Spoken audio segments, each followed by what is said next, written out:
So hi guys, welcome to my channel The U Factor. So I came with a new concept of data mining and warehousing.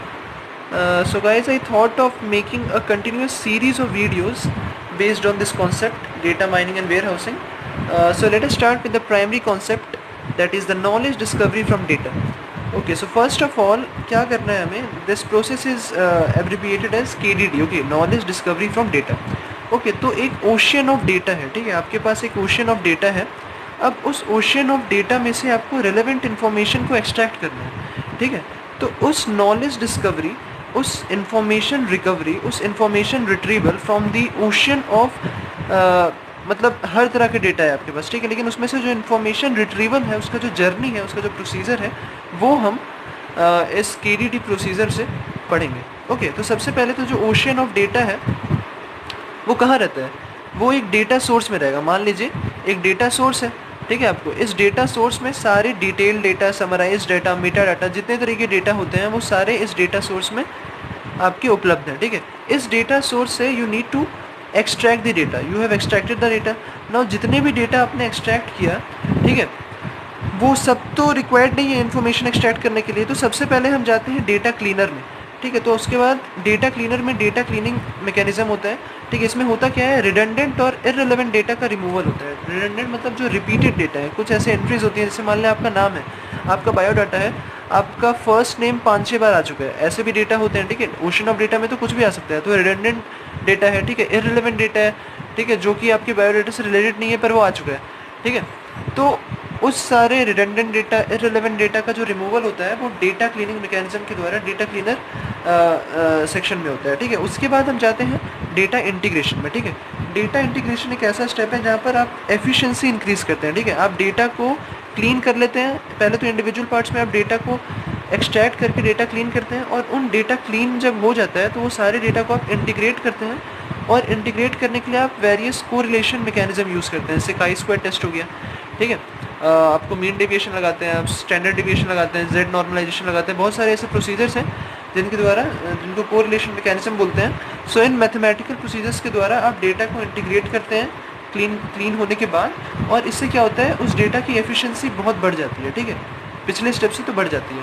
उसके बाद आता है आपका data storage and data warehouse. उसके बाद आप उस integrated data को एक डेटा वेयर हाउस, जो कि पर्टिकुलरली मतलब एक auxiliary data storage device type बना हुआ है, उसमें जाके आप उस डेटा वेयर हाउस में डेटा स्टोर कर लेते हैं, ठीक है.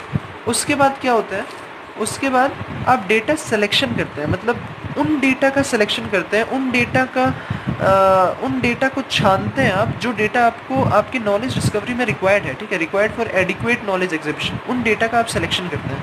उसके बाद आप आते हैं डेटा ट्रांसफॉर्मेशन. अब डेटा ट्रांसफॉर्मेशन क्या है, आप देखिए इसमें क्या होता है कि मतलब हेट्रोजीनियस फॉर्म ऑफ डेटा आ रहा है, वो सारे डेटा वो क्लीन हो चुके हैं, ठीक है, वो सेलेक्ट हो चुके हैं, वो क्लीन हो चुके हैं, सेलेक्ट हो चुके हैं, वो अच्छे से उनको मतलब रिडंडेंट, उनका रिडंडेंसी, इररिलेवेंसी सब हट चुका है, लेकिन वो अभी भी हेट्रोजीनियस है, ठीक है.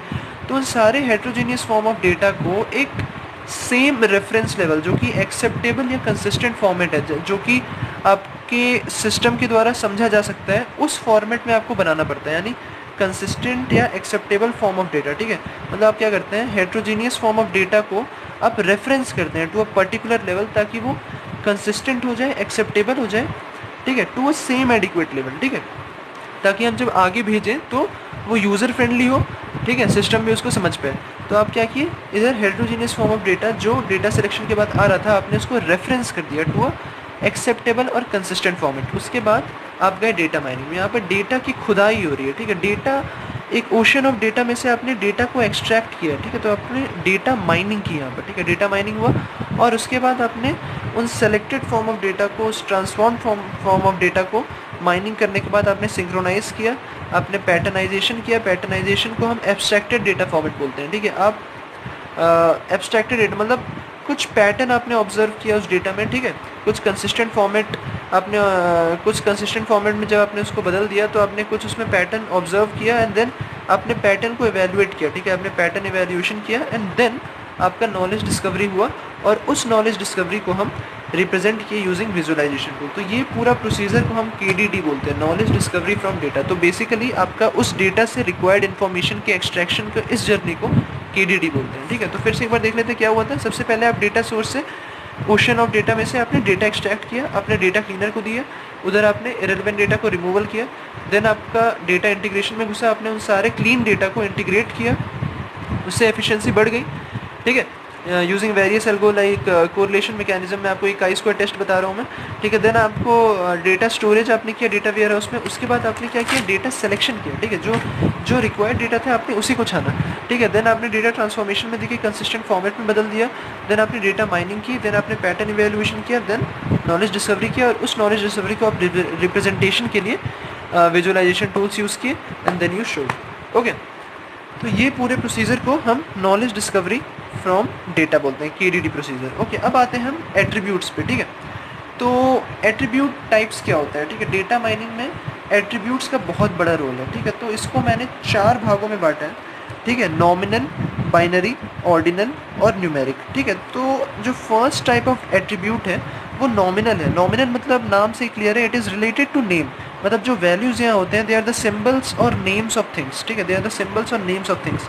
तो इसी नॉमिनल एट्रीब्यूट में एक कैटेगरी, इसको मतलब कैटेगोरियल एट्रीब्यूट भी बोलते हैं। कैटेगोरियल एट्रीब्यूट इसलिए बोलते हैं क्योंकि ये कैटेगरी, कोड, स्टेट, कलर, इस टाइप की चीज़ों को बताता है, ठीक है। जैसे एग्जांपल हेयर कलर है, हेयर क्या है, कलर है, ये कोड है, मतलब कलर का एक कुछ कोड होगा, तो ये कैटेगोरियल एट्रीब्यूट है, ठीक है। तो हेयर कलर आपको कैटेगोरियल एट्रीब्यूट हो गया, नॉमिनल एट्रीब्यूट हो गया, ठीक है। उसके बाद आता है आपको बाइनरी एट्रीब्यूट। बाइनरी एट्रीब्यूट में क्या होता है, बाइनरी यानी दो, तो इसके दो स्टेट्स होंगे, 0 और 1, ठीक है, यानी बूलियन।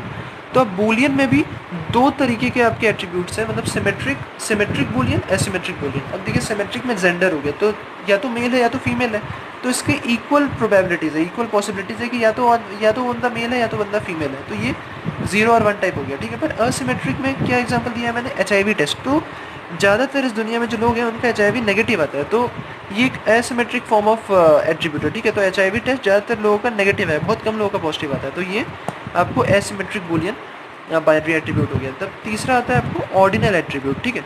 ऑर्डिनल एट्रीब्यूट मतलब यहाँ पर क्या देखा जाता है, आपको मीनिंगफुल ऑर्डर या मीनिंगफुल सीक्वेंस को आप देखते हैं, ठीक है, रैंकिंग आप देखते हैं, यहाँ पर क्वांटिटी नहीं देखते हैं आप एक तरीके का सीक्वेंस, मतलब मीनिंगफुल सीक्वेंस को ऑब्जर्व करते हैं, रैंकिंग ऑब्जर्व करते हैं, ठीक है। एग्जांपल के तौर पे ड्रिंक साइज़, तो कैसा है ये ड्रिंक साइज़, ये लार्ज है या स्मॉल है या मिडल, मतलब किस टाइप का है, तो आप यहाँ पर रैंकिंग के ऑर्डर पे इसको प्लेस कर रहे हैं, ठीक है। तो यहाँ पर क्वांटिटी का महत्व नहीं है, पर आप यहाँ पर रैंकिंग का महत्व देते हैं, ये ऑर्डिनल हो गया, ठीक है, फर्स्ट, सेकंड, थर्ड, इस टाइप का। अब ये आ गया न्यूमेरिक।